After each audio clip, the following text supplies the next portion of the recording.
Citizenship by Investment program promoted in China, stakeholders commit to improving occupational health and safety, hundreds employ some of the best in agriculture, and seniors unwind at Fun Day.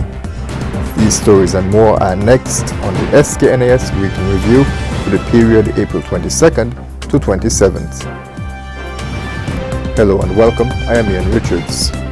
Prime Minister and Minister of National Security Dr. The Honorable Timothy Harris has called on residents to cooperate with law enforcement as they carry out their mandate to serve and protect the life and property in St. Kitts and Nevis. He said that the Ministry of National Security and his government will maintain a zero-tolerance approach to crime and will continue to upgrade the human and other resources needed by the security forces. St. Kitts and Nevis has the #1 ranking of passports in the Eastern Caribbean, is the #1 country for doing business in the Eastern Caribbean, has the most efficient processing citizenship by investment unit, and has the top 5 ranking in quality of nationality as indicated by Henley and Partners. These were some of the messages delivered to the prospective applicants and agents in China by Les Khan, the Chief Executive Officer of the Citizenship Investment Unit. Mr. Khan reported that he was delighted with the level of interest shown by persons, noting that, quote, our standards and processes will ensure that we attract the right number and caliber of applicants to our program who want to make a difference to the economy and quality of life of St. Kitts and Nevis. Friday, April 28th was the World Day for Safety and Health at Work. Several activities were held, including a symposium on Wednesday where stakeholders from government, the private sector, and workers' representatives came together to review and strengthen the processes of creating and maintaining a safe and healthy working environment.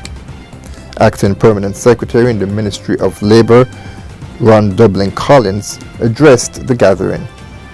Working in a healthy and safe environment is a right of every individual. This week, observance and celebration is in itself a campaign to promote safe, healthy, and decent work.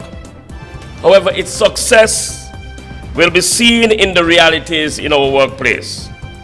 The fruits of our efforts must be realized in real and meaningful policies, procedures, and activities that protects all and ensure safety and health at work.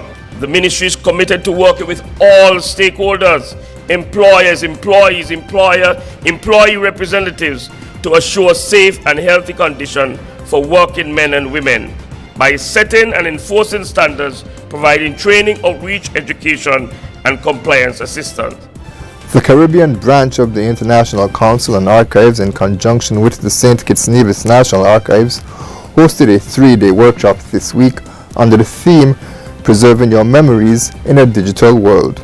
On Wednesday, Prime Minister Dr. The Honorable Timothy Harris, who holds a portfolio for the National Archives, said that digitization is extremely important, particularly to the many persons seeking ways to document their memories.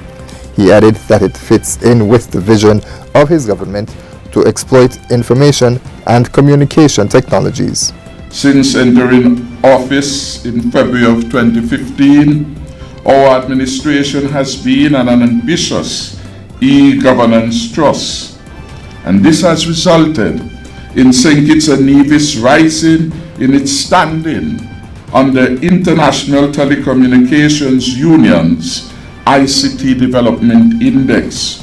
We moved from number 54 in the world in 2015 to an impressive 34 in the world in 2016 out of 175 countries. Consequently, St. Kitts and Nevis also was the only country to have received 2 awards at that International ICT Development Index Conference for our improvements in ICT development. Digitization is crucial to our robust award-winning e-government approach, and therefore we are supportive of this effort at digitization of our national archives. Also on Wednesday, St. Kitts and Nevis observed World Intellectual Property Day 2017. Intellectual property is a term which is often heard, but there are some who may not be quite sure what it covers. J.N. Williams, Registrar at the Intellectual Property Office, sought to make things clearer. Intellectual property is simply defined as the creations of your mind. So this encapsulates things like songs, poems, plays, logos, slogans, creations, inventions. It's very wide, but it relates to whatever you have created from your mind. And the rights that you have when you are a creator of intellectual property, in one word, is control. Yes. So you get the right to determine how it is used, when it is used, where it is used. If somebody uses it, it means that they should be paying you. A healthy mind is largely contingent on a healthy body. The Ministry of Health joined with international partners this week to spread the message, Get Vax, to celebrate a healthy tomorrow. Minister of State with Responsibility for Health, the Honorable Wendy Phipps, said that vaccines saves lives and prevents illnesses and disability. She encouraged persons to research more about the benefits of vaccines and to ensure that they and their loved ones get the necessary shots. Boosting efficiency in the face of a changing environment is the theme for the 2017 Department of Agriculture Open Day. Hundreds of persons flocked to the department at the Great to witness some of the best in agricultural produce and products. A number of public sector agencies, statutory corporations, and private businesses were also on hand to promote and educate persons about their entities and the services it offers.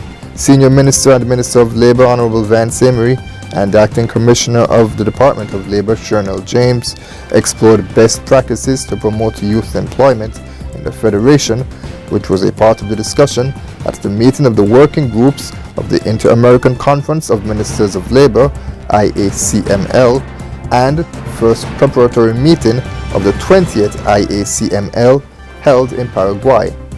Senior Minister Emery said skills training was an important area discussed on Thursday at the April 27 to 28th Forum.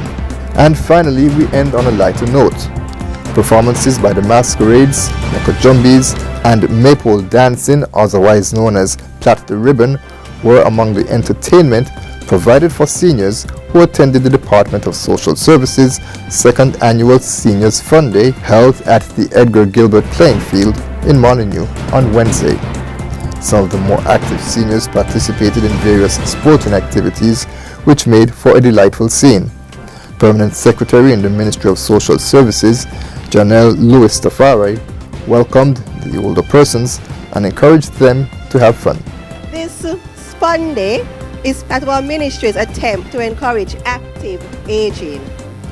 The good Lord promised us in the Bible 70 and we believe that if you make it to 70, you are blessed.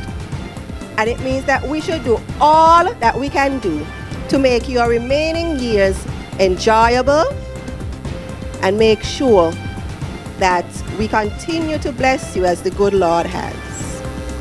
So we're here again, back by popular demand, because you had so much fun last year. You requested that we do it on an annual basis. And we're trying to keep you happy and actively engaged. That's all for this edition of SKNS Week in Review. Have a good one.